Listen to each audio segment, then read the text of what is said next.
And I'm ready when you are. All right. Here we go. 3, 2. Welcome to Nintendo Dads episode 219, recorded on February 28th, 2019. On tonight's episode, we discuss the huge news from the Pokémon Direct this week. That's right, folks. It's Gen 8 time. Plus updates for tons of games. Nintendo Switch is getting a bunch more games and so much more news and your comments. Jesse, hit that sweet, sweet music.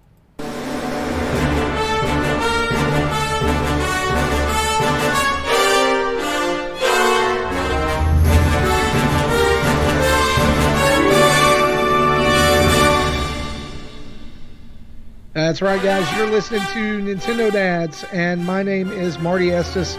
I am hosting tonight along with Mr. Jesse Waldack from VGTribune.com.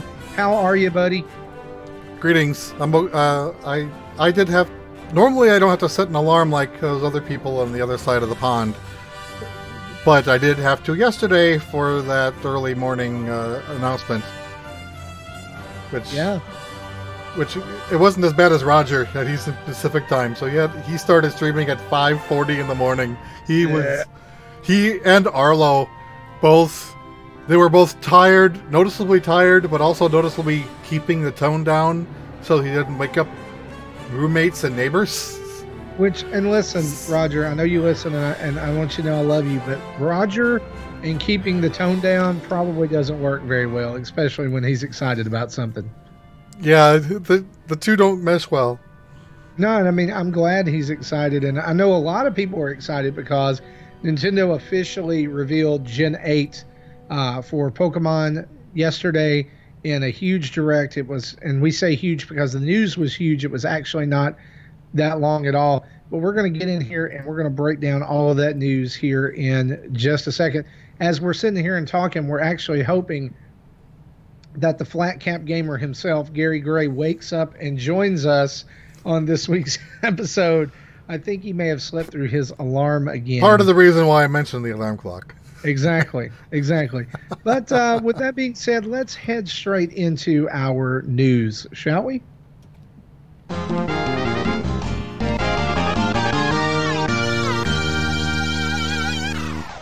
And our news is brought to us by you over at patreon.com/Nintendo Dads, where for as little as $1 a month, you can change the world and get in on our Discord community and what we're doing over there. I just spent some time right before the show playing Paladins with some of our patrons in our weekly Let's Play. It changes every week.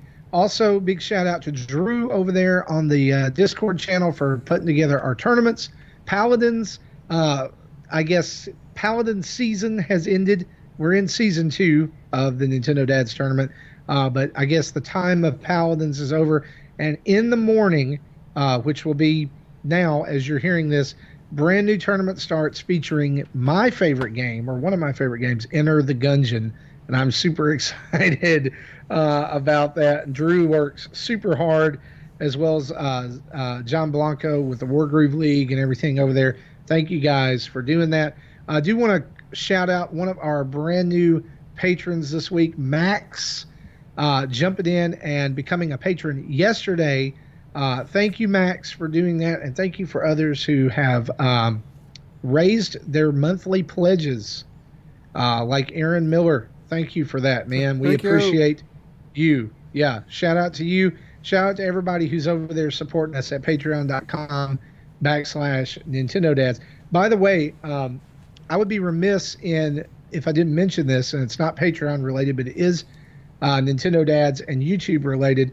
Our own Zach Erickson just dropped a brand new video in the last day or so over on our YouTube channel. He can't join our show, so he's trying to spin up his own little mini show. Yeah, so that's what I was going to say. It's kind of like a Zach-centric mini Nintendo Dads.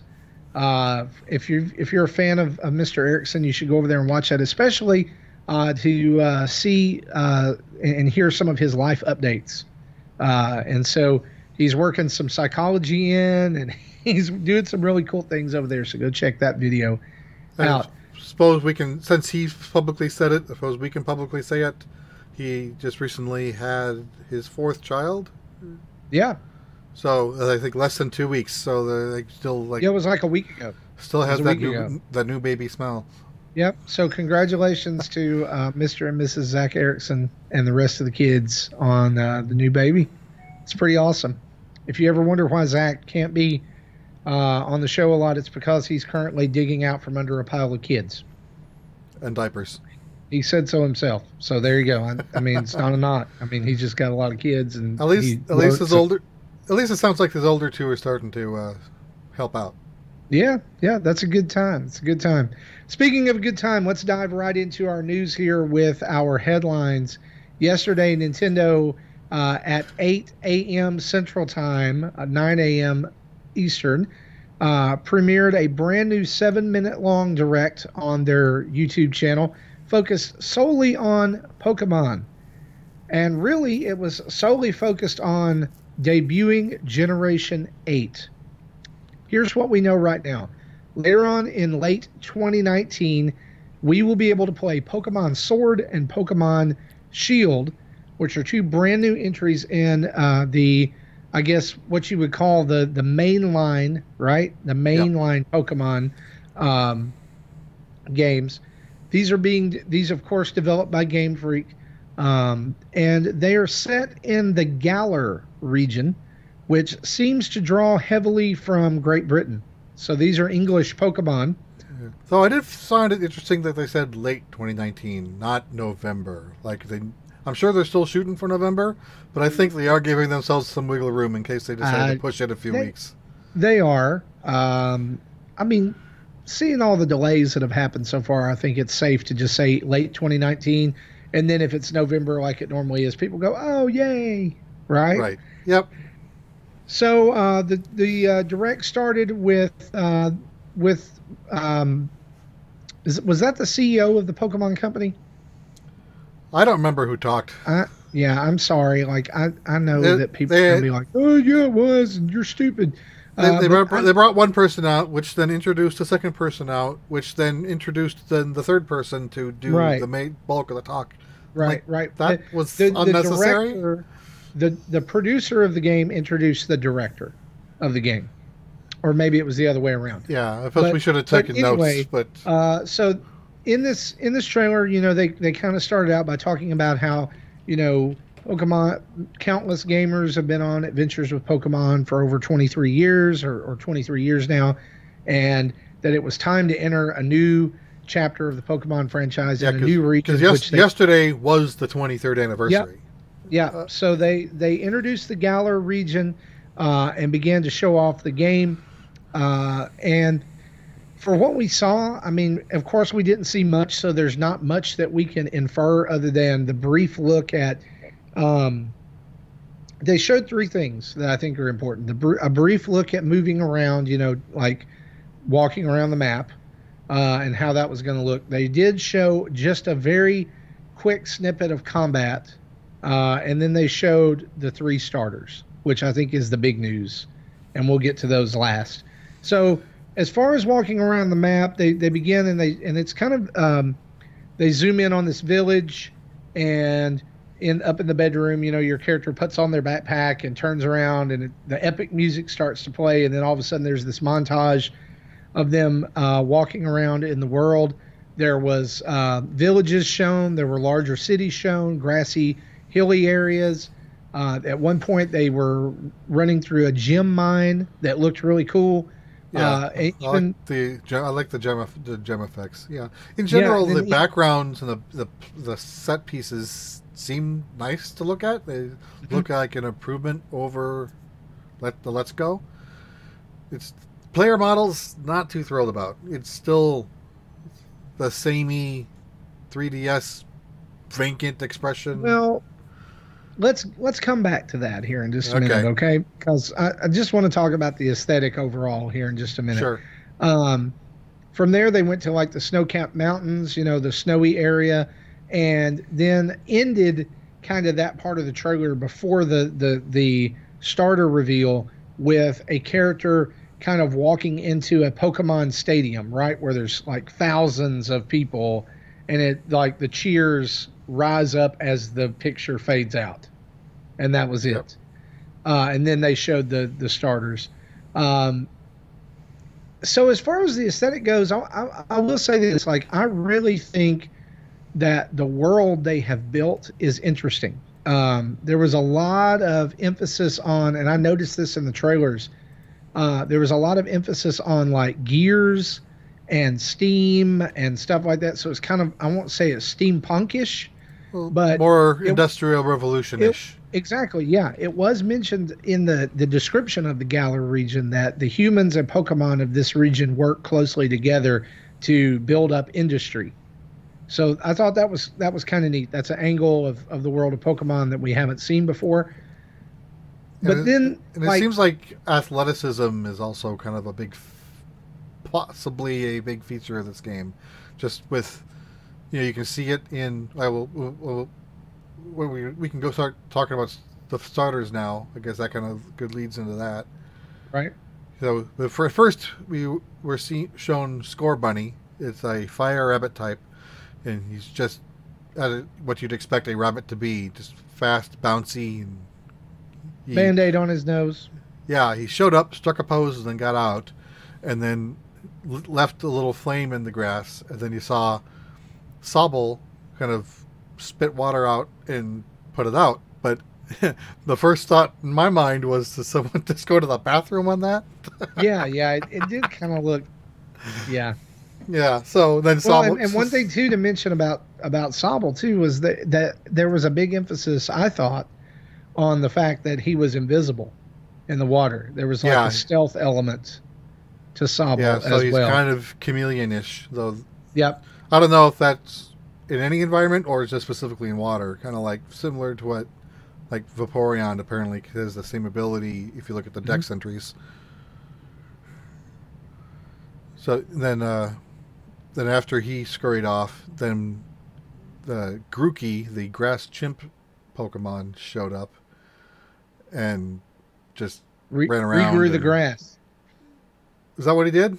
He regrew the grass that Scorbunny had burnt by beating a stick on a rock. Yeah, which makes no sense. And then he climbed a big smokestack, and there all three of them were, and those are your starters. So Grookey, the grass chimp, Scorbunny, the fire rabbit, and Sobble, the water lizard Pokemon.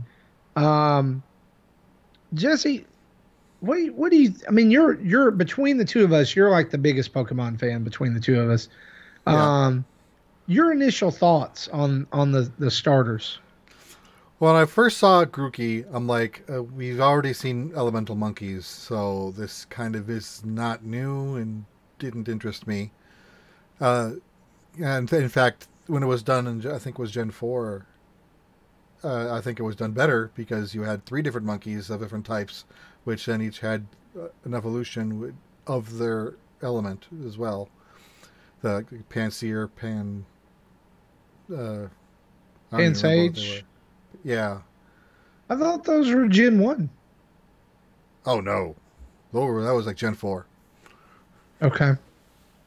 Okay, then I liked the rabbit. I think... And I normally use fire starters anyway, but I think of the 3, that's the one I like the best. And in fact, I watched Roger's reaction after the fact, and he's already got a nickname set up for him. He nicknamed all of Carrot. Yeah. Okay, and then I'm kind of mixed on Sobble.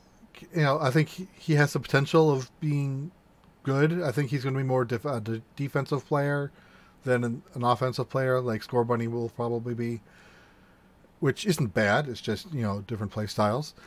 But Game Freak has been kind of iffy on their water evolutions in the past, and like Gen 3's Swampert, I think, is probably one of the worst evolutions for a starter. So and last generation with Poplio was just that fairy water. It was very type. frou and not it. Like, no, I don't know anybody who really liked Poplio, but I mean, I know people who liked her moves just because there was a specific fairy move that is overpowered and probably needs to be nerfed. I don't remember what the right? name of that attack is, but I just know there is one. My son would. Primarina. No, I'm talking about the move itself. But Yeah. No, I was just I yeah, had to say the name because the it was on the Pokemon tip is of my tongue. yeah, Pokemon is Primarina. I think though I think of the last generation. I think I do like the Rowlet's evolution the best. I don't Yeah. uh, Well, Decidueye and or I, something I like think that. there's some room for, and I think the Pokemon community and people in general go through this debate every time that the new starters are put out there, right? That Yeah, it's but like until we see their evolution, we don't know how cool they're going to be. And I, right, I but did see a lot of talk though right after this direct about how simplistic these designs were and that they all kind of look very similar. yeah, they do look a little samey, especially Grookey and Sobble. If I were to have seen their silhouettes first, I probably wouldn't be. I would say, I assure you that's not the And same one. I know that I'm kind of risking blasphemy on this because I've seen a groundswell of support, but I just think Grookey looks incredibly generic. And I don't know, like I mean, there's tons of different animals, and I don't know. Now, as far as the bunny goes, I think the bunny looks great. But it'll probably be the first Pokemon game that I buy that I don't main a fire type in the very beginning because I'm Team Sobble all the way. Sorry, it's a sad, depressed Pokemon. I, can't, I Yeah. mean, why? So How can you because of deny? that, it may make some people more attached to it because it's got a little Well, mini it tugs the personality already. heartstrings. It tugs the heartstrings. Right. Um, let's rewind here because we are kind of talking about this as we talk about the starters because we're really talking about aesthetic, right? And you had mentioned a few minutes ago that about the characters and about I just I thought that they like all of the characters in the game so far, and I realized we saw what 2 minutes of the game, right? Yeah. But even just those like starters or the main characters, the male and female, I just thought they looked really generic. Yeah. That's. It looks like they might be customizable. I think I Gen think they are, yeah. six. I think Gen 6 started that, and they've. I don't know. I don't remember if Sun and Moon did, but it sounds like they're going to expand on that for this. But here's the deal: like until the body types are customizable, as well as the clothing, then it's not really that much of a step forward. Yeah. 'Cause again, that face just was like a vacant stare, and hmm I it I doesn't kind of got emote. the impression, and again, at the risk of making people angry, but I kind of got the impression that this was just like a 3DS game that got upgraded to HD. Yeah, I can see that. And I saw some people, kind of rumbling about the lack of Pokemon like in the world after Let's Go, and the lack of how the battles are still, very very like there's not a whole lot of animation. It didn't look like there was at least. There was no and in like the video they showed random battles as opposed to yeah static to real time, being able fights, to see which, them and which again doesn't mean they may not have a toggle. It right. just That's true. Again, we've seen 2 minutes of this game, so it's really hard to be right. negative about it. Yeah, so I'm still keeping an open mind. I'm hoping they incorporate some of the things they learned I do, from Let's Go. I do too. I And just I mean, did I they not say that in an interview right after Let's Go? Right, that we've learned a lot from this, and I hope yeah, I believe so. I And just wonder how you know, far into development they were on this, and if what they've learned is not for Gen 9.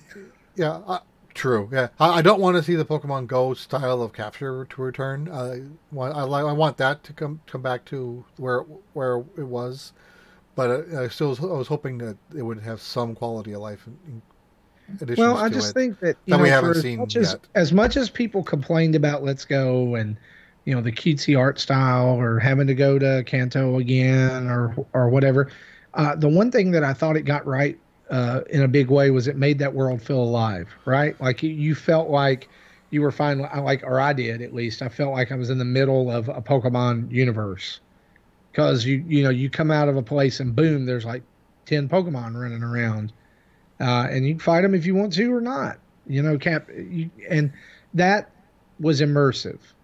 I also think that people, I don't know, I'm not going to say this for me, but I think that people in looking at this game, there was a subsection of the Pokemon community that felt like this was not as big a step forward as it needed to be. When they finally got to see what it was just like, oh, it's the same old. It's the same old formula with some tweaks. What I'm worried that is going to happen after seeing their overall map, it's very tall and narrow. Right. So you're going to start at the bottom. Is it start at the bottom? Go north. That's what I don't want it to be that, but I think it's going to be that. I was hoping to have more open worldy instead of being linear. I think people. I really think that people thought we were getting Breath of the Wild with Pokemon. Well, I wasn't expecting that drastic, but I was hoping. Think there were some people who expected that. No, I'm sure there was some, but I wasn't. But still, it seems like they're reverting back a little bit more than I thought they should. Right. But again, I think that a lot of this may change before November. Sure. I mean, we've got if it comes out in November, let's see. April, May, June, July, August, September, October, November. We've got 8 months until it drops, or more.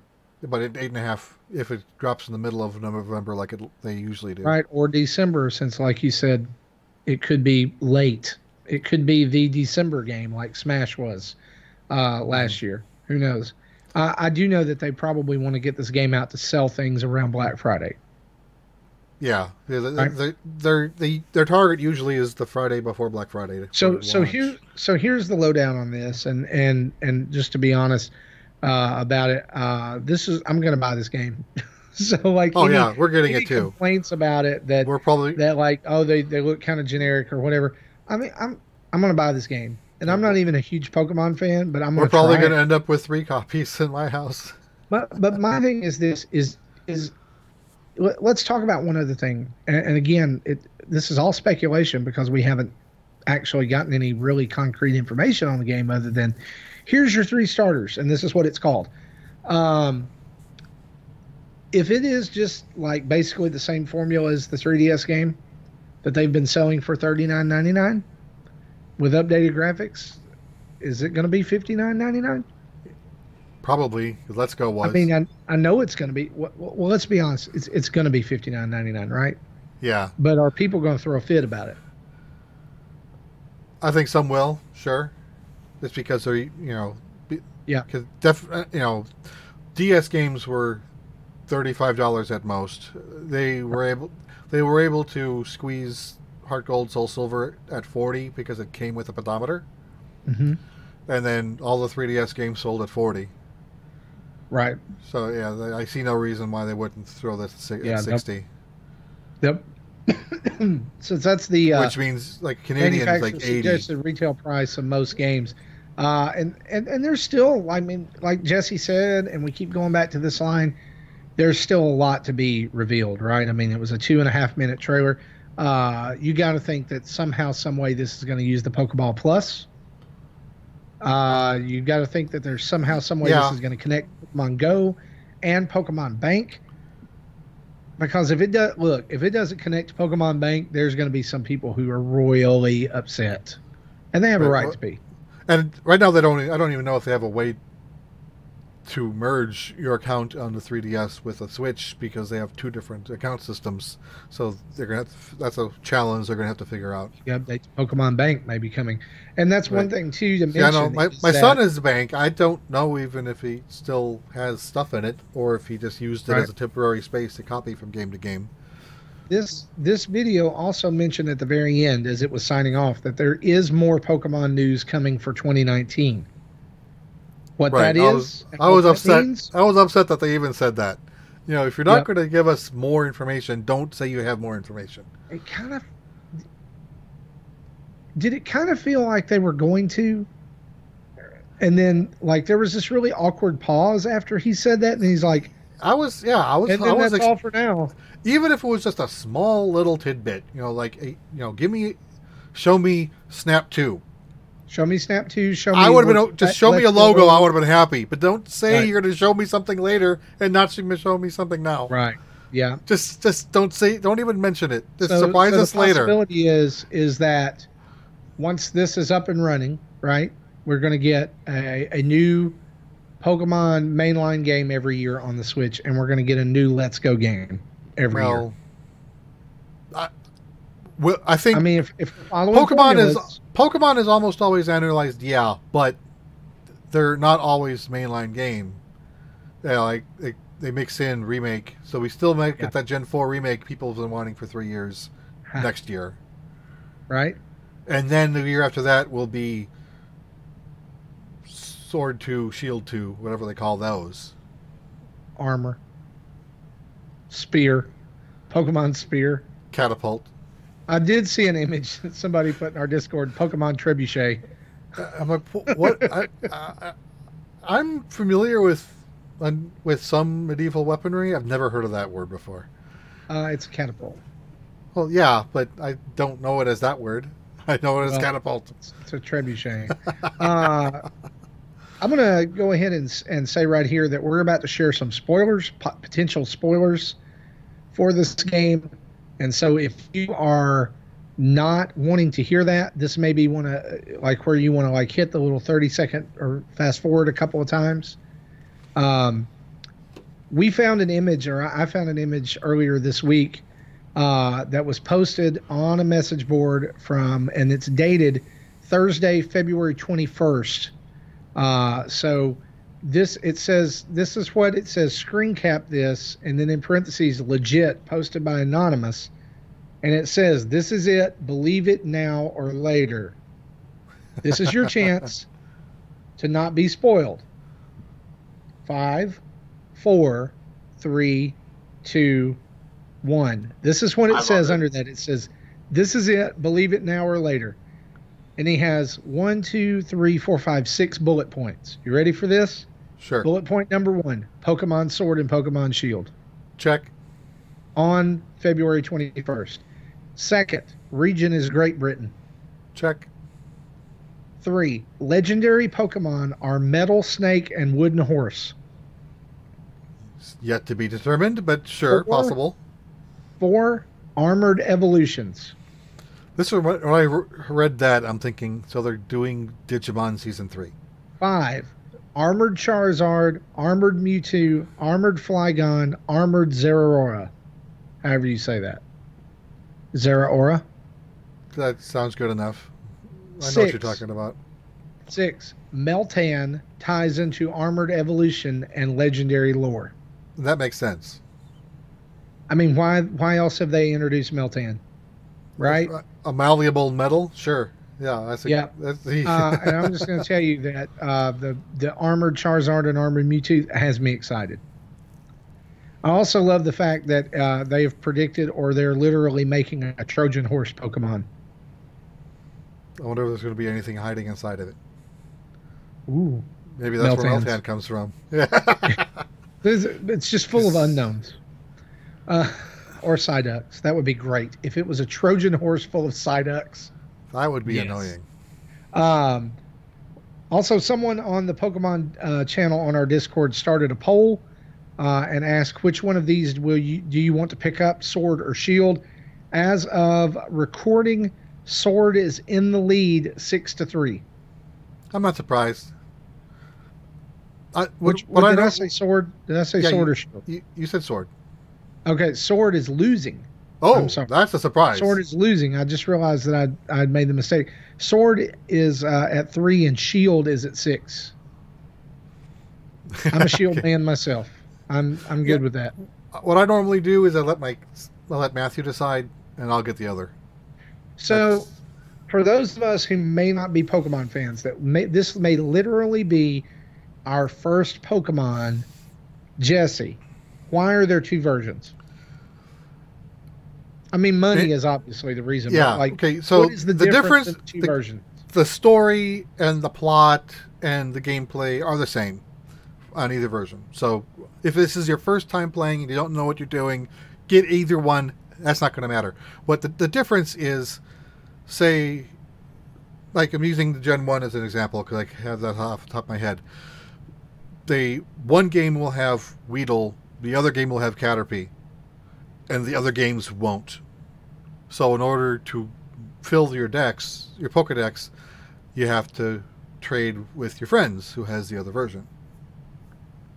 So it's a mechanism to entice multiplayer play in a single-player game.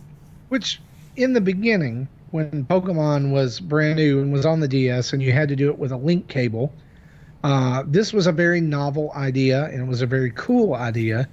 Now that we are in the age of local wireless connections and even wireless internet connection, where you can trade, across the world, I don't necessarily know that there needs to be two versions anymore.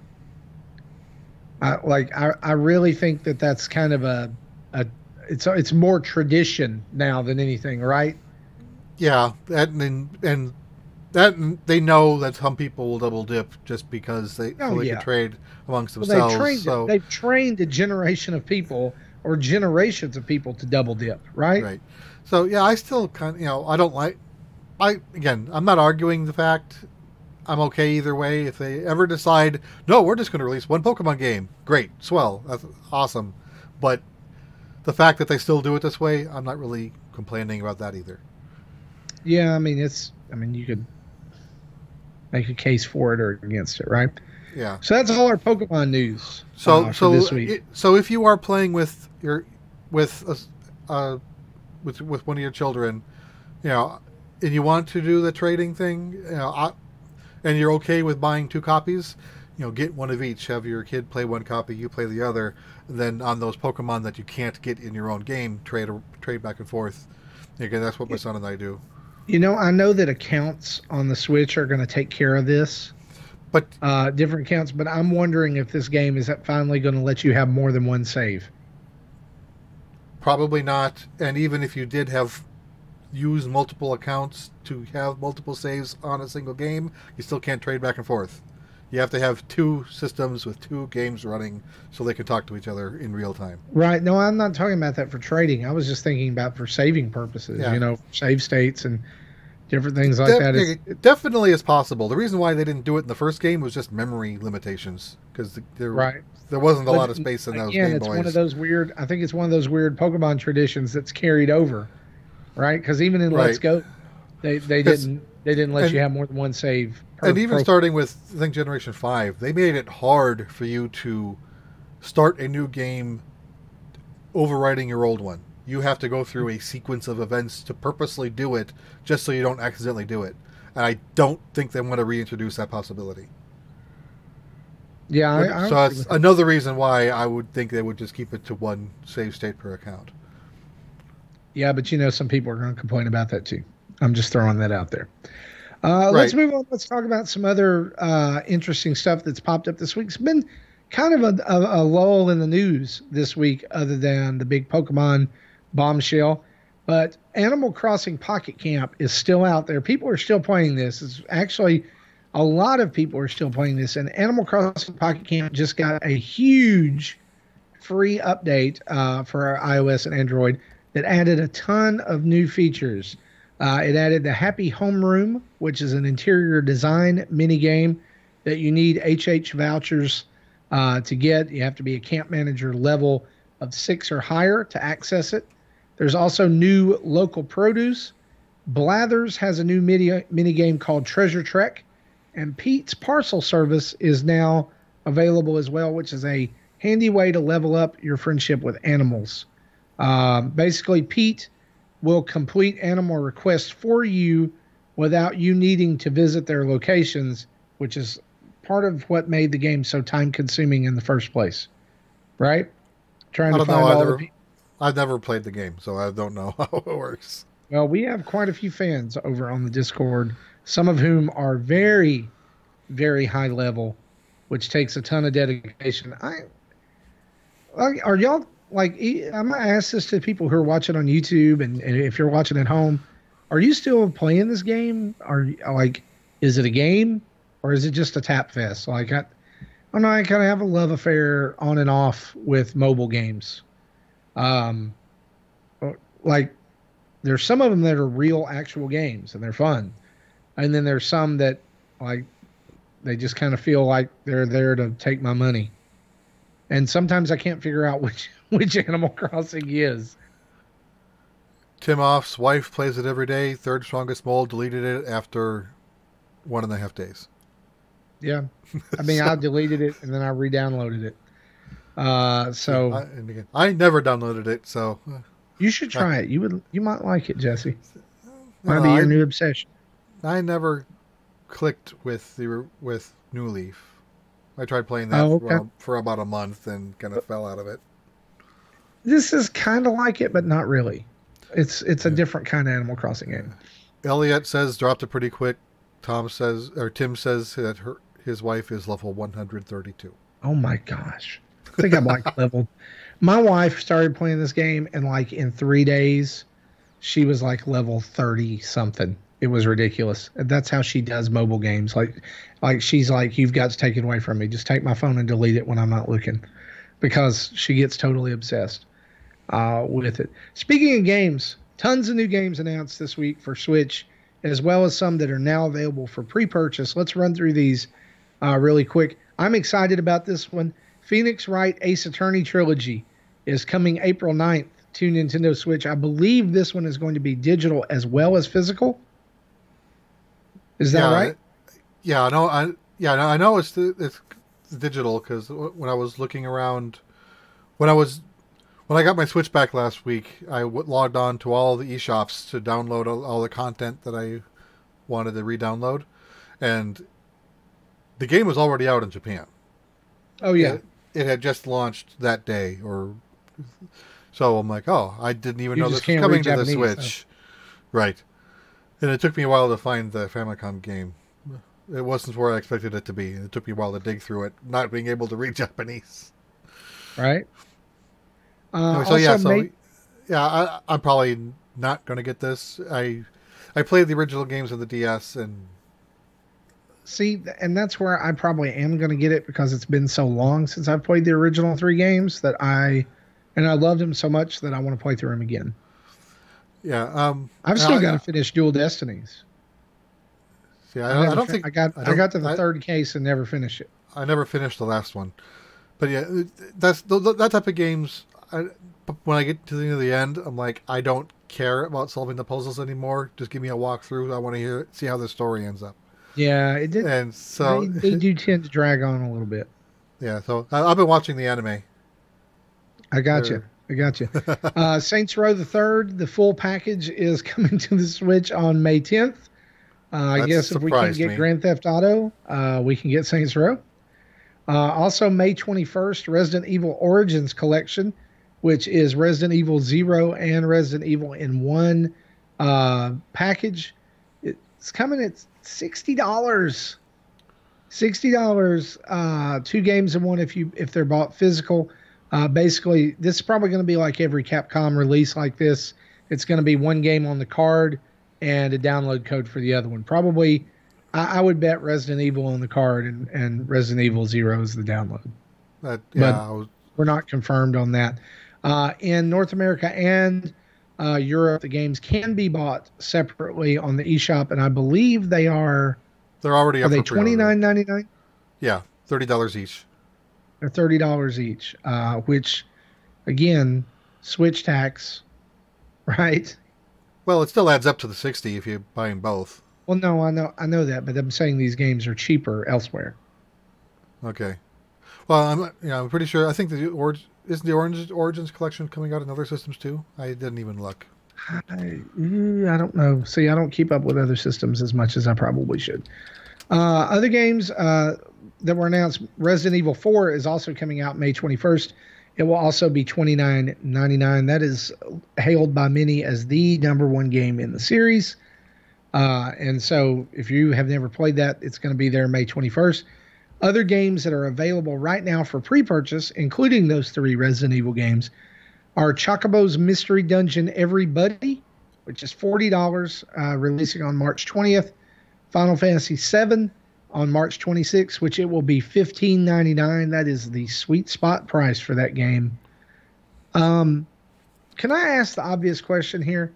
Why was Final Fantasy IX more expensive than 7? I don't know. It didn't make any sense to me. Final Fantasy IX, I just purchased today, was $20.99. Final Fantasy VII is $15.99. That makes no sense. You can also pre-purchase Yoshi's Crafted World for $59.99. It comes out March 29th. And also available for pre-purchase right now, Final Fantasy X and X2 HD Remaster, $50 for those two games together, available April 16th. And Final Fantasy XII, The Zodiac Age, available April 30th for $49.99. Good friend of the show, Michael Burgett, asked us this question on Twitter about 30 minutes ago. And he said this question for you guys. This week, pre-purchase for Final Fantasy VII, X, X2, and Final Fantasy XII dropped on the eShop. What do you think of the pricing of those? And what do you think of them releasing so close apart? Yeah, I know I made a comment before that I thought it was weird that it was only 2 weeks between 10 and a 10-2 and 12. That's a lot of game to play in 2 weeks if you're trying to play each one and beat it before the next. Even when I go nuts, when I'm deep in a Final Fantasy game, I put a lot of time into it fast, but still I can't beat it in 2 weeks. I need more time than that. And much less two of them, right? And I know 10 or 10-2 is not that lengthy of a game, really. I mean, you can beat it pretty quickly.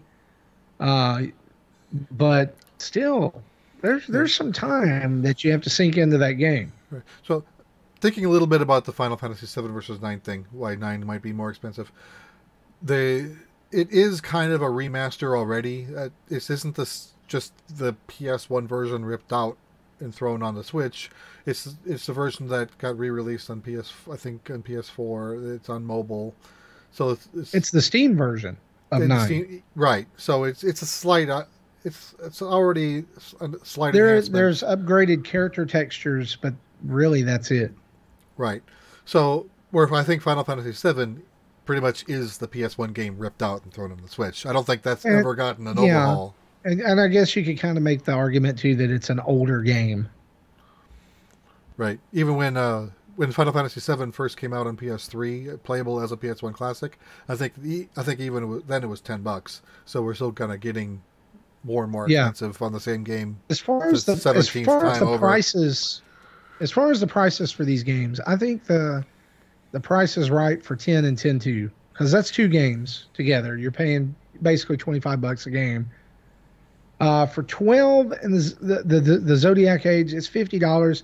Now, but Square Enix has come out and said that there are some improvements to the game that they've made just for this version. Okay. I didn't hear that, but 12 is a beefier game. It is. When I played that originally back in 2008-ish, 9-ish, that was like a $100 game. That summer I had 3 $100 RPGs that I played. It was this Persona 2 and Dragon Quest 8. Here's I think the big change that they've made that has everybody talking the most is that you're able to reset the job system, where previously you were not able to change jobs or reset them easily. You can now do that in the game. So that's I feel like that's a pretty big game, and there's a pretty big change. Yeah, and you're able to give each character two jobs to kind of enhance their abilities. That was something that they added with the Zodiac Age release in PS4 last year. PS4. So this is the remastered version or the redone version for PS4. So $50 price tag is a little justified, but I think Final Fantasy VII is the sweet spot price tag there. Like I said, $16. If you've never played Final Fantasy VII, you really owe it to yourself to play it now that it's on Switch. Right. This was the game that sold the PlayStation to me. I bought a PlayStation 1 just to play Final Fantasy VII. Yeah, I've bought Final Fantasy VII I think 3 times over, and I've still never gotten past like 3 hours in.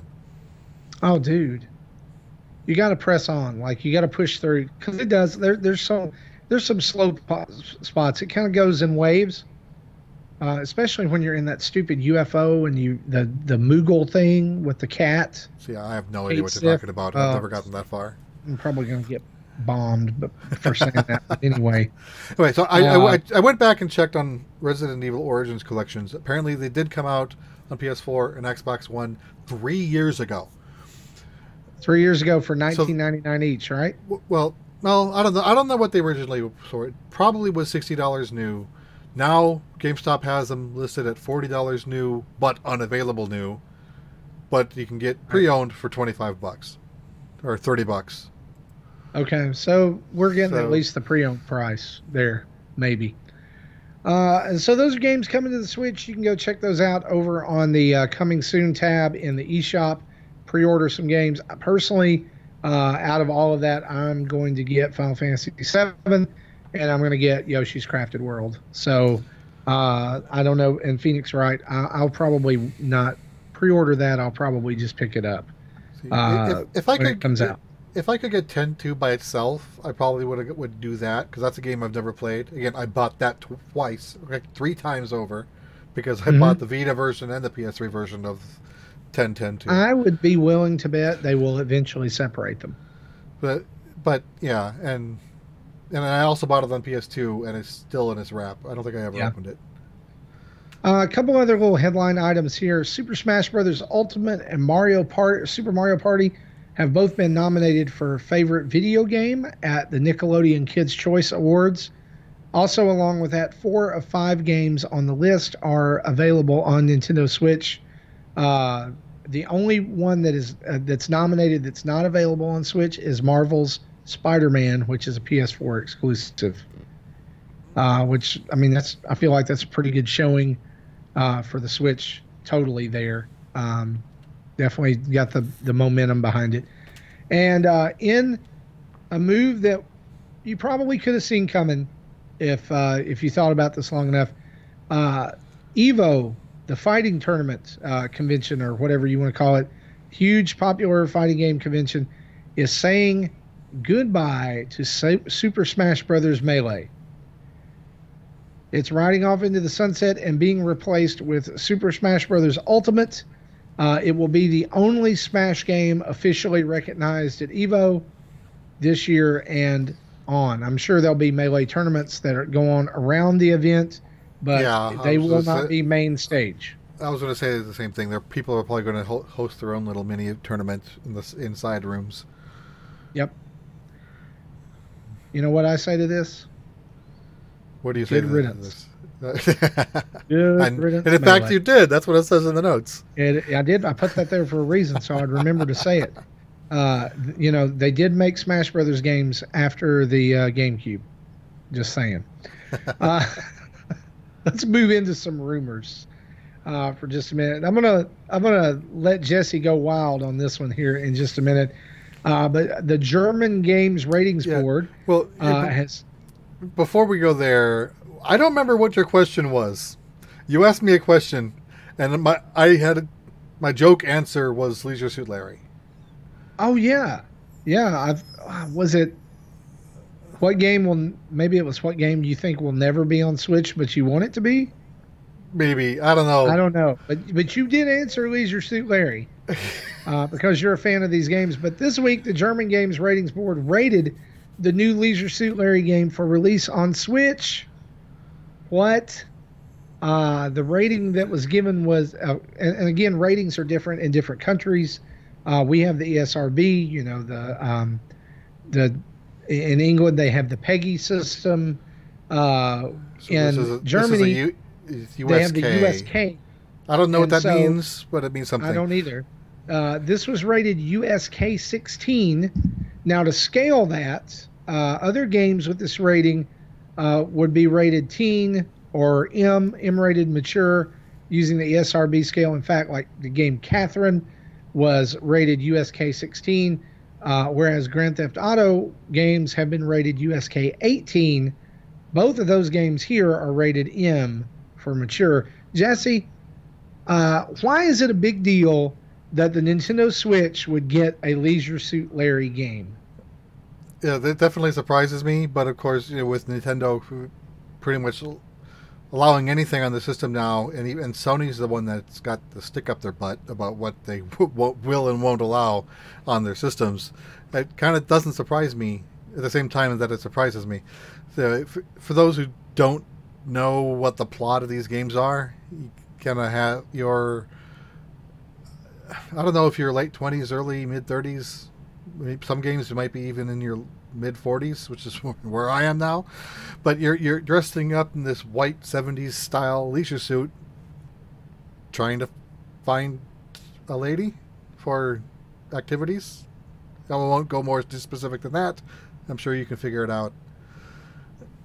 And while they never show anything, well, I guess now I can't say that. In the original games, they never showed anything specific. Later games, they kind of got more risque with it. But of course, back then it was also very pixelated. In fact, one of the screenshots that I've seen of this game, you're in the it looks like you're in the same city as you were from the first game. So like Lefty's Bar is one of the landmarks. You're in the bar, and all the people looks like similar art style for what this game is. On the back, there's a picture of a pixelated lady, which that art style would have come right out of the original game in 1987. Yeah, so there's a lot of nods, right? Yeah, I'm a fan of the series. I was a Kickstarter backer of like the original game remake for PC, and played through that, and I even put up a few videos that I found funny that I saved, on my personal YouTube account. So this game, definitely is not one you want to play in front of the kids, but right. if you are okay with that type of humor, and then give it a try. I think it'll be I'm going to be buying this game and playing it. Probably won't be talking much about it on the show for obvious reasons. But all I know is that as a pubescent boy, I remember seeing articles or seeing snippets about Leisure Suit Larry games in like Electronic Gaming Monthly magazine and different things like that back when it covered video games and computer games, and always thinking, man, when I get older, I'm going to play one of those games. And now I'm older, and I'm like, I'm not going to play one of those games. Yeah, and play one of those games. Back then, I kind of tried to age lock it by asking questions that someone a teenager or younger wouldn't know. But of course, it's back in mid to late 80s, so those questions now are really dated. I think you can still buy the games like on GOG, and it'll give you a list of answers. So if the question is this, here's the answer, so you can go in and play. Yeah, you have to kind of decipher it now. Yeah. So that's all our rumors for this week. Hopefully we'll see some more about that in the coming weeks. Let's talk events. Pokemon Go news. Smeargle is now available, and not in a way that you might think. He is so annoying. If you want to spawn a Smeargle in Pokemon Go, you need to begin to take pictures using the new Snap feature. By the way, just saying this, there's your Pokemon Snap 2, folks. False. I disagree. No, that's what it is. They're not making another Pokemon Snap. Dreams crushed. Hashtag Dream Crusher. It's not happening. Not when everybody has one of these and they can run around and snap pictures of Pokemon with them. They're not making. They give you a camera item that sits in your inventory and takes up an item slot. Yeah, I can have 2,000 items, but that's one extra slot. I can't put anything else in. If you want to get Smeargle, you take a picture using the new Snap feature. There's a chance that when you take that picture, that Smeargle will photobomb one of your images. If he does, Smeargle will spawn near your location, and then he can be caught. The moveset of Smeargle depends on the Pokemon that was photobombed, which I think is a really interesting twist on this character. It is an interesting twist. It's still annoying to pull off. The I I wonder how many first, combinations of movesets there are. oh, there's a ton, and there's some Pokemon have moves that you can't even get anymore, just because they've deprecated them, or they were special moves only available on community days, things like that. And when you catch it, all Pokemon have the ability to add a new move for 25 to 100 candies, 25,000 to 100,000 Stardust. But a Smeargle, you can't do that because it depends on the moves of the Pokemon that is spawned near. So in order to prevent you from doing that, because they can't remove that line item, they still have to support that line item, it costs like 99,999,999 candies to give it a new move. Oh, that is annoying. So Nobody's going to do that. So they effectively said you can't have a new move. Yeah. Also, starting today, as you hear this, Gen 4 legendary Pokemon Dialga will be available in raid battles for the entire month of March up until March 28th at 1 p.m. Pacific time. So go out and catch you Dialga this month. Speaking of this month, my kids never got around to getting Palkia, so they're kind of upset. Well, so he'll be back. Yeah, but it'll be back. I'm sure. Tonight was their last night. Yeah, I'm sure it'll be back. They will cycle that. Speaking of March updates, Mario Tennis Aces will update as of today as well to include Pauline as a playable character. Nintendo also announced today that Drybones and Kamek will become playable characters in the game. Finally, some people have been calling for Drybones since the game launched because he was one of the first visible characters not in the roster that you saw. Drybones will be available in May, and Kamek will be available in April. I would believe that unless something crazy happens, these are the last two characters in the game. Do people still play this game? Yeah. Yep. At least to get their free characters. Right. Like I do. I'll sign in once or twice a month and play a tournament to get stuff. Splatoon 2 is also getting an update in March. But Nintendo says this is only going to be to help balance the game further. There will be no item upgrades or new gear or anything like that. There will be no changes made other than game balance during this update. There are updates coming later this year, though, that will add new gear and new clothing and weapons and different things like that, which is them going back on what they said that they weren't doing that anymore. But that's cool. They're going to breathe some new life into that game while they milk it for all it's worth until Splatoon 3 comes out. Right. Before we move on, I wanted to backtrack a little bit talking about that Smeargle again. So it took me like 3 days before I finally got my first one. Apparently, the trick, I don't know if the trick is the right word, is, when you choose a Pokemon to take the picture, once you do it the first time, I don't think it'll ever work if you use that same Pokemon that same day. And that was my problem. I kept on doing Melmetal and Mewtwo because I wanted those moves. And if it didn't happen the first time, it never happened. So what I started doing yesterday, and it worked for yesterday and today, is I pick a Pokemon, take 2 or 3 pictures, look to see if there was any photobomb. If not, then I picked a different Pokemon, take 2 or 3, and then the next Pokemon 2 or 3. So I change your Pokemon every time. In both cases, I was able to get it within 10 Pokemon. So in under 50 pictures. But still, that's a pain to do. Right. Right, and really, but it's a pain to do for a Pokemon that is it really worth it for a Smeargle? Right.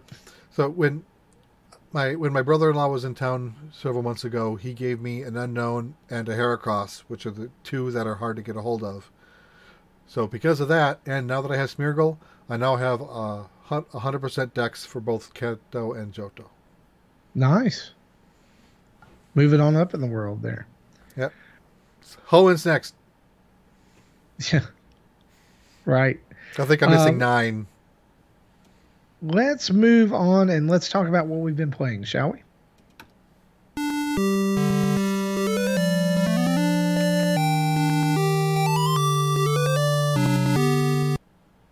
And Jesse, why don't you tell us first what you have been playing?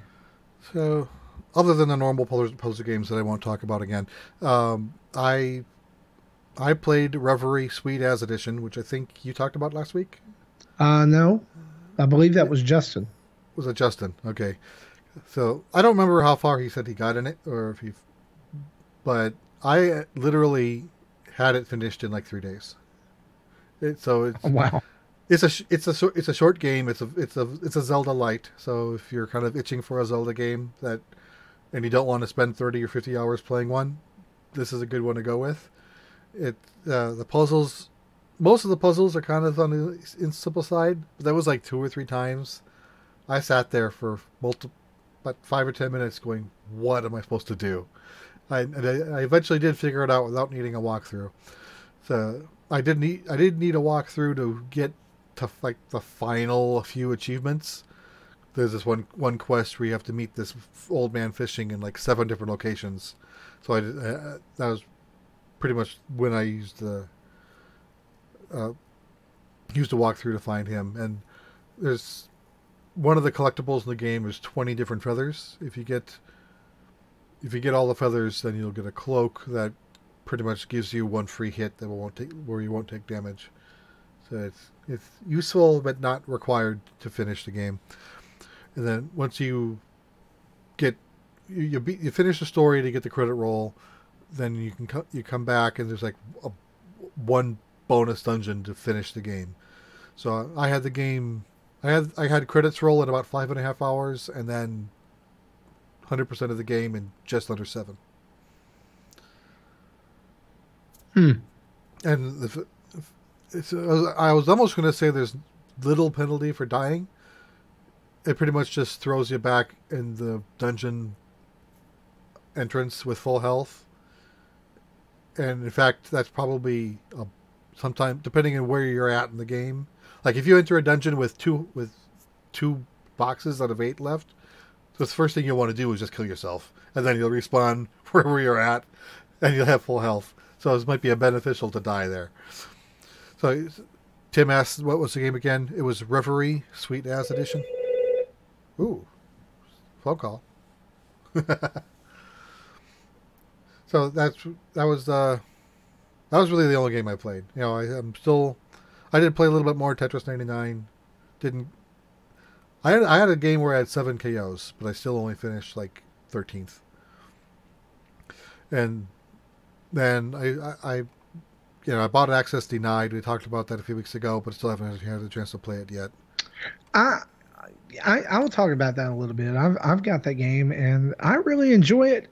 The only thing that I don't enjoy about it is the complete lack of direction when it comes to the puzzles. Like, you know, you start a level or you start one of the puzzle boxes, and because it is kind of like a puzzle box, and it doesn't really give you any indication about what you're supposed to do. Like, do I need to flip the switches? Do I need to pull this piece?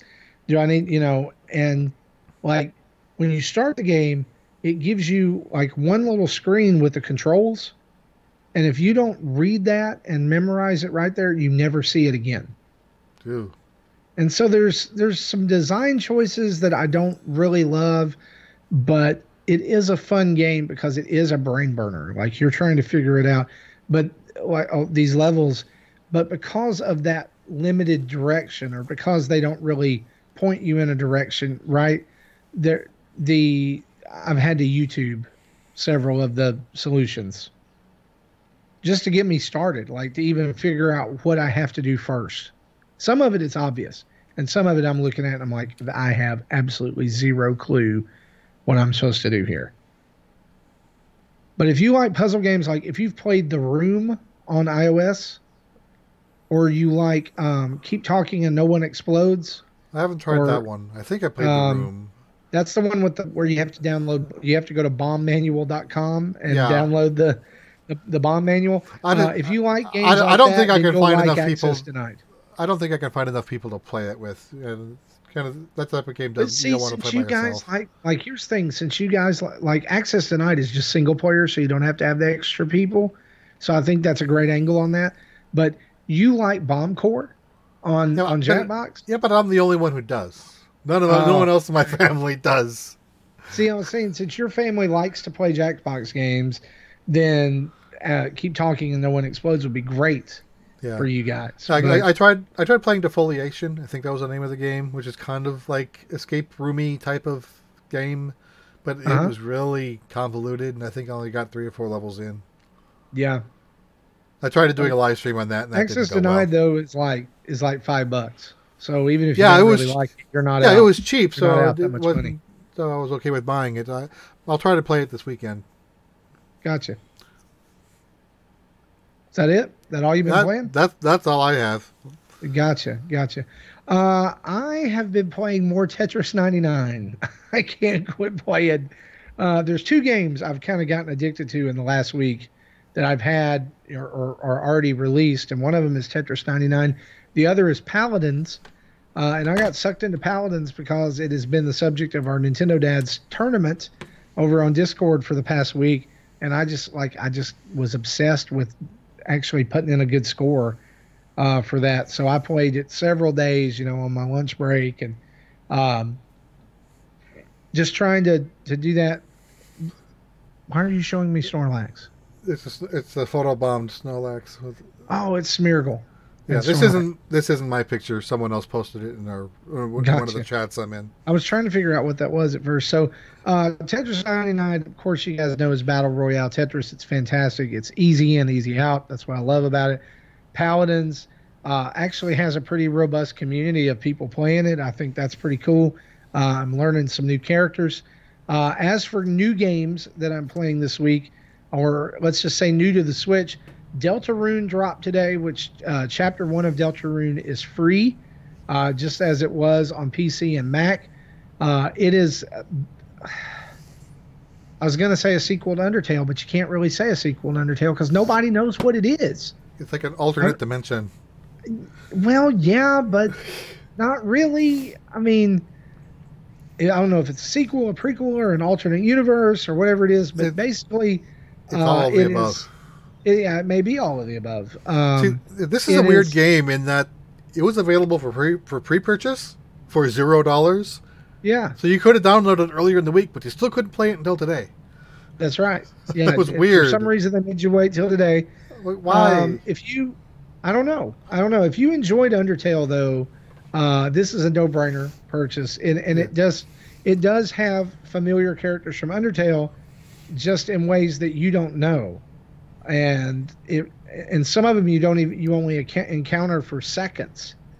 And with this being Chapter 1 and no release date at all, or no development update on Chapter 2, I have no clue what's going on with this game. Sounds like when he released Chapter 1 back on Halloween and for PC, it sounds like he rarely even hasn't even started Chapter 2, because he pretty much had to start building up a team.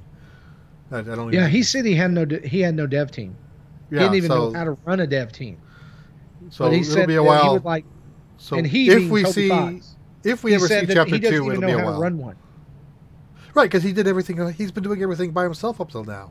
Yeah, I mean, Undertale was him and Timmy and like a couple others.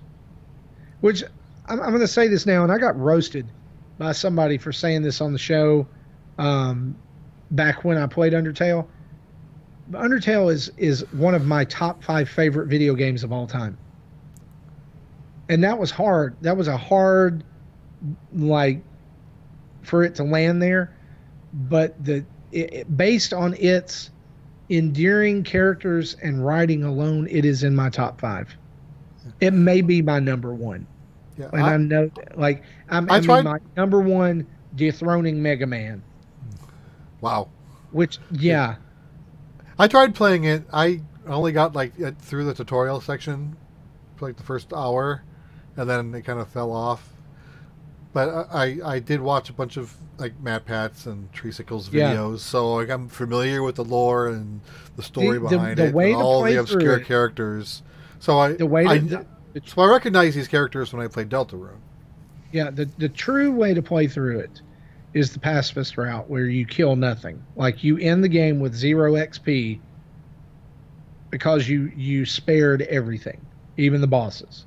Right. And I mean, there are a couple along the way that they force a fight, but they always find a way kind of around it at the end. And I'm not spoiling anything by saying that. I'm just saying that it happens because there's one boss fight in particular I'm thinking of that if you don't fight against it, you'll just sit there forever, right? But isn't there one fight where they take away your non-fighting options? So how do you not fight when all you can do is fight? That there is a secret fight, or the final fight of the game, which would be against Sans. If you go genocide route, he removes options. Yes. No, I'm thinking of as maybe Metaton, maybe Metaton. You know, like Toriel's Azrael. Husband. That's right. Yes. Yeah. No, Toriel's husband's Asgore. He does take away the spare. Yeah, that's Mercy. What I'm thinking. That's what I'm thinking of. He took away Mercy. Anyway, if you've not played Undertale and you're a fan of RPGs, and I will say this, if you're a fan of Earthbound or Mother, you owe it to yourself to go and get Undertale. And now's a great time to get it. It was on sale, but now if you buy it, you just put more money in Toby Fox's pocket, which will hopefully speed up development of Deltarune. He can afford that team. But I did notice I played, I did not finish, but I did play the original version of Deltarune on my Mac when it released around, on Halloween. They've added a screen to the beginning of Deltarune on consoles. I'm going to assume that it's on PS4 as well. But it basically says, if you've not played Undertale, why don't you go check that out first? Oh, really? and then it gives you two options: check out Undertale or play Deltarune. And really, it is recommended that you play Undertale first. And honestly, because it's made by one person, Undertale is only about 8 to 10 hours, so it's very low commitment. But what you get out of it is fantastic. It's one of my favorite games of all time. And one reason why they wouldn't have had that message in the original PC Mac version is he didn't even release it saying this is a game, play it. It was he made it look like it was some sort of utility to see if your system can do something. Yeah, survey program. Yeah, so you downloaded it and played it, and then it's a game. Cool. Yeah. Thanks. I'm enjoying it on the Switch. I enjoyed Undertale much more on the Switch. I tried to play it on PC and didn't get very far, but playing it on the Switch was just fantastic. I played mostly in handheld. Again, I play mostly in handheld because I'm on the go a lot, and so I think everybody. I only played the one time through in Deltarune back in October, November. I really think that everyone needs to have the Undertale experience. I think it's like, we talk about must see TV. This is a must play video game. You must play it. I can't gush enough about it. It's fantastic. So go play Undertale if you haven't played it, and then play Deltarune. If you've played Undertale, jump on this. It's free. There's no reason not to. It's a good 2.5 hours, 3 hours of game. Just a perfect little filler RPG, and it's a little more involved, right, Jesse? It's a little more involved. It's a little more traditional RPG-esque than Undertale was. There's more emphasis on combat. It still has this. Yeah, it was the combat still had its own little twist to give you a way, other than just spamming Mercy, of how to beat them without killing them. I do love in this game that one of the characters is an axe-wielding purple dinosaur. And one of the things that you can do as the other characters is warn the enemies, she's going to kill you if you don't watch out. And then if you warn them, because you don't have any control over her until later in the game. Mm-hmm. Yeah, she is a very complicated character. Don't say anything else though, because I didn't even know you could control her. That's a spoiler for me. That's how far in. That's how not far in I am. Well, where Undertale, the story was revolving around you, the character you played. Yeah. This game is definitely not. It's Susie's story. Yeah, and there's an interesting dichotomy going on early on, and I don't want to give away too much, but like you start the game and that's you all I make was a going to say character. too. Like you start a game and you make a character, right? And then it tells you after you make the character, this will be discarded because why would you ever think your choices matter? Your choices don't matter. Yeah, and then Which is the exact opposite theme of what Undertale was. Right.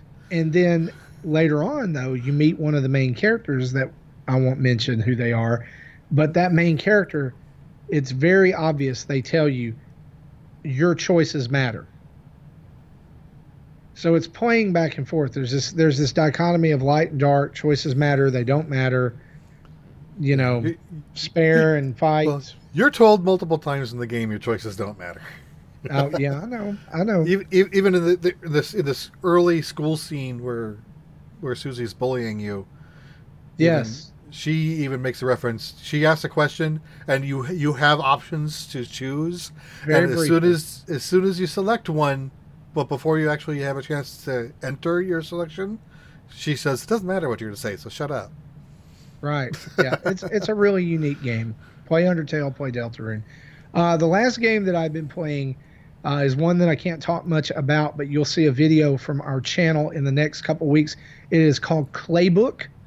If you were a fan of Clay Fighter, or I think there was another Clay game, I want to say it was called Claymates, that Interplay did back in the day on the Super Nintendo. I think there was a few Clay Fighter games. So I think one of them was called Clay Fighter 33. There was Clay Fighter 2. There was Clay Fighter Sculptor's Cut Tournament Edition, and then there was Clay Fighter 63 and a third. 63 and a third. That's what it was. And so if you loved, like, if I'm a child of the 80s, and like claymation was a big deal back then, like Will Vinton was the innovator of this, and Claybook is a physics-based puzzle game based around that clay look. And it's like you see in the background, you see this child and he has a controller like a joystick. And whenever you move, he's moving the joystick. And he's controlling the clay pieces to go and do stuff. And it's really unique. But when I asked that we could get a review code, it's totally not what I expected I would get from it. I felt it was more like more straightforward and everything, but it has a sandbox component to it. It has the puzzle component to it. It also has a building component to it where you can build your own worlds out of clay. And so watch for our video over on the YouTube channel about Claybook. It's really interesting. I think that if you're a fan of that claymation stuff, you will love this game. But again, watch for the video. That'll be out on March the 12th. Comes out March 12th. It's priced at $14.99. That's the day the embargo raises. So that's the most I can say until then. Right. So it'll be $14.99. That's all I know. Yeah. So $15, not all that much. Let's head over and finish out the show this week with our community spotlight.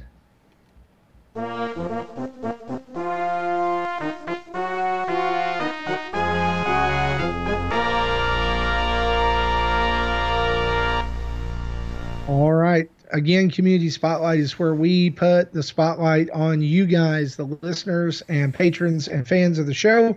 You can send in your questions and comments every week over on Twitter, on our Patreon, or by emailing us, and that is nintendodads@gmail.com. We would be glad to interact with you there over email, or we'll read it on the show as well. We got 5 different questions this week. We'll just start at the top. John Blanco asks us this: in the age of digital games, physical releases that come later, and of course multiple consoles, what game have you bought and rebought more than any other? Oh. My answer for this is easy. It's Super Mario Brothers 3. I was thinking probably the original Super Mario Brothers. I think I've bought it on every flavor of Virtual Console that I could. Yeah. I bought I think I bought it on the GBA cart when they had GBA ports of NES black box games. Mm-hmm. And I bought the Super Nintendo Mario All Stars. I bought the Wii version of Mario All Stars, which was stupid. It was it should have been just a virtual console, but it literally was just a ROM. It was a ROM on a disc. Yeah, and they sold it with an art book and called it $30. Oh, I thought it was more than that. I think it was only 30. Was it $29.99? I think you're right. I think you're right now that I think about it. But yeah, I bought Mario 3. I bought that, but wish I didn't. I bought Mario 3 on the original Nintendo. I got it with Mario All Stars. Then there was the Game Boy Advance version that had the e-reader levels. Then there was the Wii version. I bought it on Wii U. And I now own it on the Nintendo online shop. Yeah, and I think the original Mario Brothers also came with the 3DS Virtual Console, I think through Ambassador Program, so I didn't have to buy that one. Well, I paid for it by spending $80 too much for my 3DS. Oh, yeah. I've got it on 3DS, too. I've got Mario 3 on 3DS, so it's 7 times. Wow. That's sad. Yeah, I think the original Legend of Zelda, I think, is up there, too. Yeah. Even though it's a game that's hard to play, but I still bought it over and over again. Yeah, you want to play it on everything, right? Yeah, I would. Earlier in the episode, I mentioned Final Fantasies 10, 10, 2, 7. How many times I bought them and never played them? Right. I would love to know listeners' answers to this question. So, if you want to hit us up after the show with hashtag rebuy, let's do that. Or hashtag rebuy, REBUY. How many times did you rebuy the most bought game in your collection? I would love to know what those are. I'm going to go out on a limb here and say a lot of Mario Brothers and a lot of Zeldas. And maybe some Metroid there as well. Third Strongest Mole asks us this. This is going to be a great question. If you were a Pokemon, what would your type be? Oh, that's good. That's a good question. Definitely not a fighter type. I would not be a grass type or a bug type because I hate bugs and I hate the outdoors. Probably electric. I'd be an electric type because I have to. I love technology. I have to be around technology all the time. That's true. I'm trying to, rock type. You get old enough, you get set in your ways, and you don't want to change. So, grumpy type Pokemon. Yeah. I can hear your Pokemon. I can hear your Pokedex entry now. Laugher, the grumpy type Pokemon. John Blanco says that, hey, Tingle, your type is fairy. Oh, that's a good one. That's good. Eric's the fairy. He's the dark fairy type. I love it. Matt Knight asks us this. What are the chances that a Nintendo dad will attend the first annual Indie Podcast meetup in July? Shameless plug, winky face. What? To that I say, I believe that is in the Northeast, and none of us are close to there. Yeah, is that the one in New York? It is. Yeah, Try the Midwest, and you might get a hit there. Yeah. Yeah. Plus July, I think it's during a time in July that I have an event, so I don't know that I would be able to make it. That's probably not going to. You know when the first time that'll actually happen is when we actually host a Nintendo DadCon.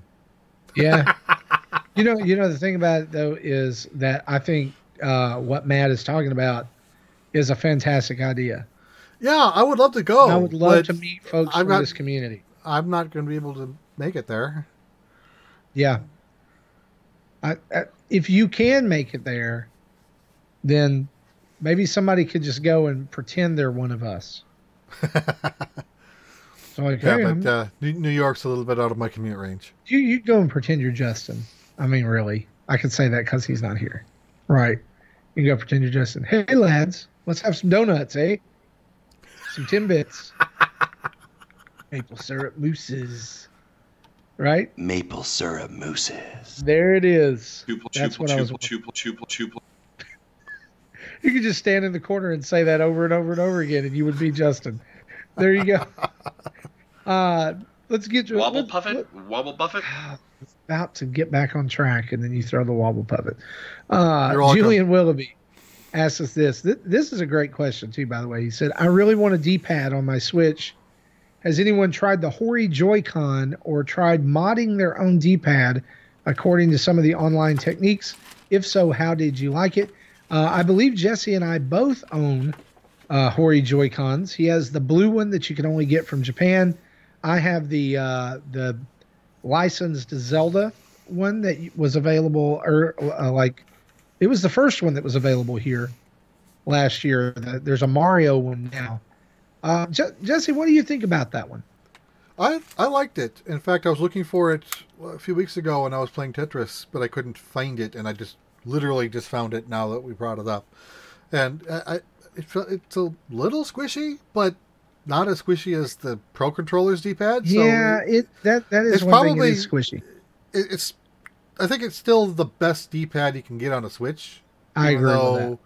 It's not as good as the D-pad on the NES controllers. No, it's and those are the definitive D-pads. But with the NES controllers lacking enough buttons to play all the games, really, like I can play Tetris 99 with this, but I don't have the ability to change my targeting because I need that other stick for that. So really, not worth it. I want my targeting strategies. The thing about the left Joy-Con is I know that the argument 2 years later is still ongoing about it should have been a D-pad. It should have been a D-pad. It's already hard enough to explain to people which button to push if they're playing the left Joy-Con, in handheld, like in tabletop mode. Like, right. No, you press the right button, right on the stick. No, the one that's facing right. Which one's that? Or it's the A button. It's the X button. Do I push the plus button or the D-pad? Right. A D-pad would not be great for actual buttons you have to hold down and things like that. And so I get why Nintendo did it. I think the Hori one is the easiest one without modding. I mean, if you want to mod a Joy-Con and you want to buy one of those shells and switch it out, I don't know that I can do that. Yeah, but the Hori Joy-Con, I've tried hardware mods before. Back in the GameCube days, I bricked it. Yeah. So I think the Hori Joy-Con is $25, so it's a very minimal cost. Although I will say that I've noticed mine drifting a little bit. And I don't know if it's the stick or the actual D-pad, so I haven't used it as much. The drifting problem is true. I did beat Mega Man 11 with it because I mean, like the D-pad functioned as the directional control, so I had to have it. Like I got to where I couldn't play Mega Man 11 without it.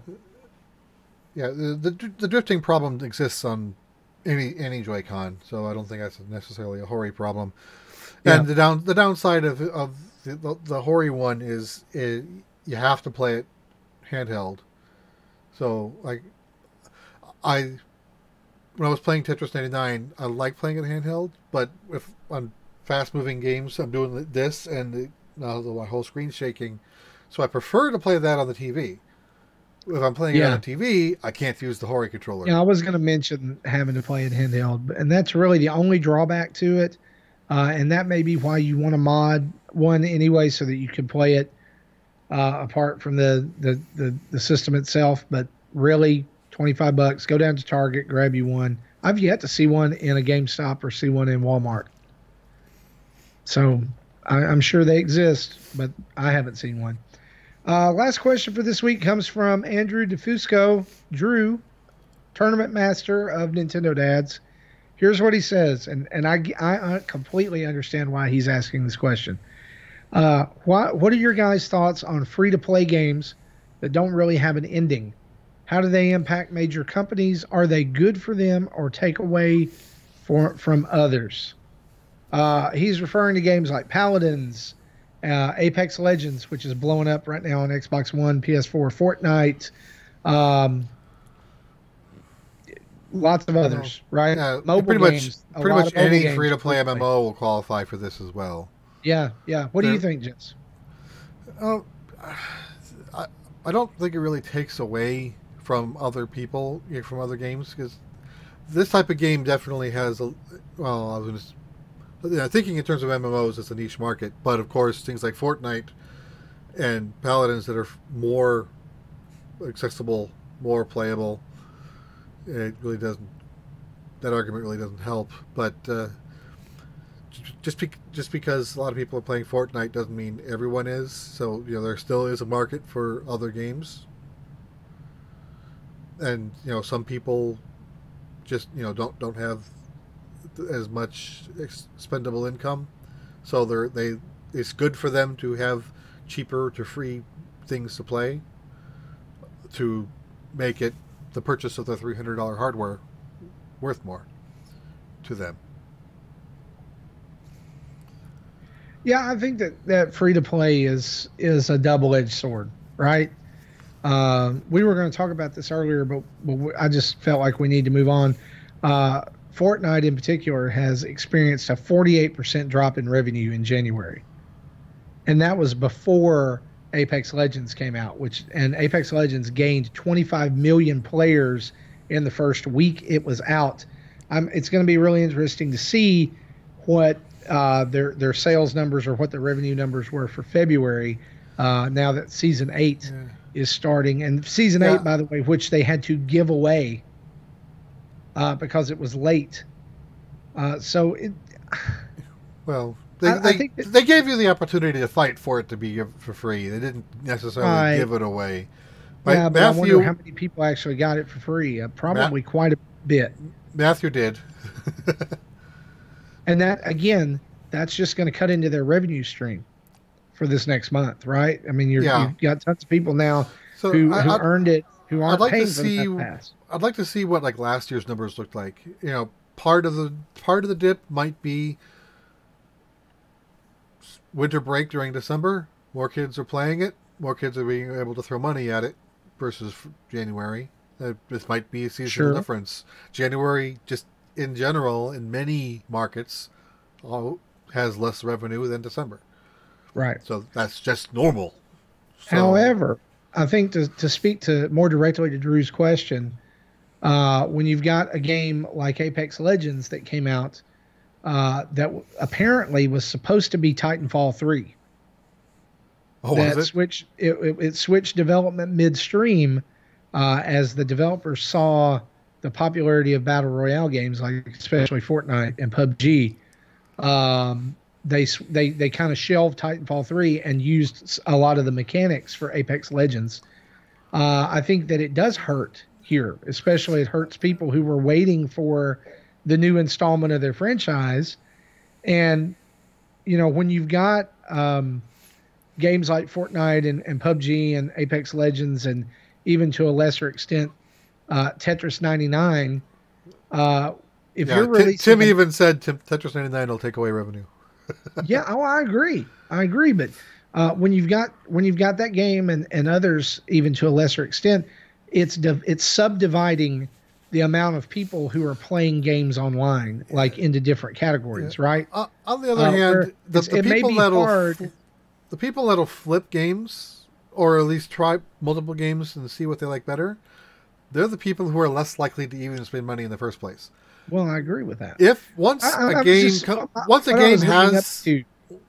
game has someone willing to give money and to become a whale, is the term they use, it'll take a lot to rip them away.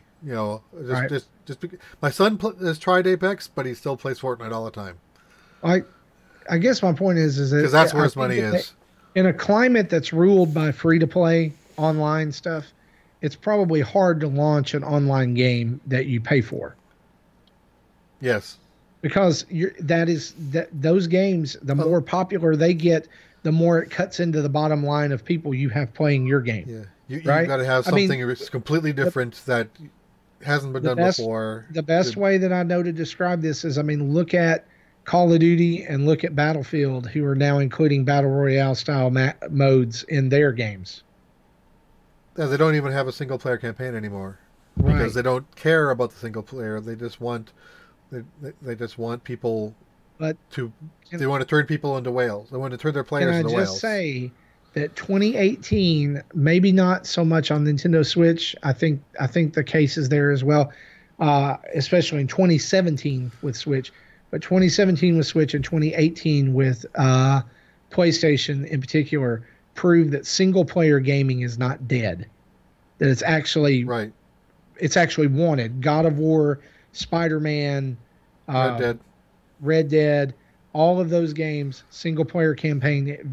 That's pretty much what they were. People want that too. I just think that, like for me, I was already not buying Call of Duty because it's just derivative every year. I don't really care. I'm not that great at it either. But if you pull the single player out of it, now there's absolutely zero reason for me to buy it. Right. Because I'm not going to play online as much. But man, and Drew, that's a great question. And I think we can go back and forth on it. I think competition is good to an extent, but when it begins to cut into the bottom line, Nintendo's got to be thinking about, we're going to release Splatoon 3 one of these days. Is Fortnite and Apex Legends and all these, are they still going to be big, or is something going to come along that's going to be big like that that's going to cut into the bottom line of people playing Splatoon 3? I'm sure that there's somebody somewhere thinking about that kind of thing. Guys, that pretty much wraps up episode. I wanted to throw one more question. I like this question from the chat. G Acres asks, I don't know if you mentioned this at all. Do you think Link's Awakening remake could lead to a potential remake of the Oracle Zelda games from Game Boy Color? Yes. Yes. Yeah, I agree. Did they just use assets then? Pretty much. Right? Yeah, they were the same assets, just colored. Maybe. It might have been even the same coloring as the DX version of Link's Awakening. Because it was also Game Boy Color. So I definitely think that if this sells well, and I really don't think there's any reason for it to not, then we'll see. We'll see the Oracle games. I would like to see a package of the two of those together. We're gonna not. We're gonna have them separately for $30 for $40 I'm sure. each. I know, but I would like to see them together, especially since they do come together in the end to Link once you beat both of them, so that you can get to that final boss. I think we talked about that a few weeks ago, that it would make sense for it to be in a single cart. That way you can get that. If they did that, you can access that final boss without the convoluted passcode. Yeah, if they wanted to sell one on a cart and then use the other and call it DLC, I'd be okay with that too. But I definitely think that it's the possibility is very high for that, especially since they can just port a lot of that over. I love the art style in Link's Awakening. I'd play 100 games like it. So it's up there in my top 3 Zeldas of all time anyway, because it's so weird. I love it so much. It's still going to take me a while to get used to that art style, but I'm sure I'm going to it'll all sink in and I'll be able to play it without a bother. You know what it really reminds me of? It's you remember March of the Minis? March of the Minis, Mario and Donkey Kong. It's Link from March of the Minis. That's what it is. It's wind up Link. I would love it if they'd done everything like a toy. That would be really cool. But anyway, I love the art style anyway. Guys, that's episode 219 of Nintendo Dads. We want to thank you for tuning in this week. Lots to talk about with Pokemon Direct and other rumors and things dropping. But what we want to do right now as we close out the show is we want to say thank you to some people. We want to say huge thanks to our Patreon producers, Chris Mears, John Blanco, Dave Ernsberger, and Timothy Off. We want to thank you guys for making everything possible, as well as all of our other patrons, dollar and all the way up. Thank you for everything that you do. You can head over to patreon.com/Nintendo Dads to support us if you're not already. And why wouldn't you? Lots and lots of stuff. Even for $1 a month, you get access to the Discord. You can follow us on all our social media. That's Twitter, Facebook, Instagram, Twitch, and YouTube at Nintendo Dads. Just search Nintendo Dads, all one word. You will find us, and you can email us at nintendodads@gmail.com. I'll eventually get that right. nintendodads@gmail.com to be featured on the show. Or you can call in and leave a voicemail like Warren did a couple of weeks ago at 929-25-NDADS or 929-256-3237. And if you want to buy some sweet Nintendo Dads merchandise like a new shirt or phone cover or stickers or anything cool like that, you can go over to tiny.cc/Nintendo Dad Store, all lowercase, to get yourself some of that. Big thanks to OC Remix for the music used throughout the show, as well as the Pokemon orchestral soundtrack there at the beginning to lead us in. And we want to say thanks to Adam Leonard and Carter Johnson for all the sweet artwork they provide for us. Thanks for listening, guys. For me, for Jesse, and the rest of the Nintendo Dads crew, this has been episode 219. Hope you have a great weekend. Bye-bye.